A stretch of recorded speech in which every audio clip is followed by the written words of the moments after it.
Akkastas gabbuuftee si argachuu kootti garuu baay'een gammade. Bilisee maal gochaa jirti? Sammuun keessan sirrii miti moo? Ofii kennutti bu'ee sammuun keessan sirrii miti nuun jettaa? Moo lola barbaaddaniiti? Bilis lamaffaa akkasiin jedhu.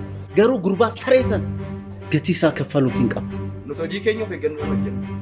Maal taate anaa bar dabalaadha. Meelaalaan ati dur beektu sun hin jirtu bar. Dheengadda jireenya ilmoo keetii qileetti darbatti. Na arrabsaa jirta bar. Jeequmsa maatii keenya keessatti ta'eef sababiin tokko si dhabne. Balleessaan kan kee akka ta'e hin beektu? Natti murteessin feenaan. Dhiisi. Kana booddee maal akkan godhan sirriitti beeka. Carraa kanaa qofa na eeyyamne. Akka obboleessa keenyaa ta'eeti maatii keenya eegi piliis. Kun hojii keenyadha. Xiqqoo dabaleef sagalee isaaniitti toleera.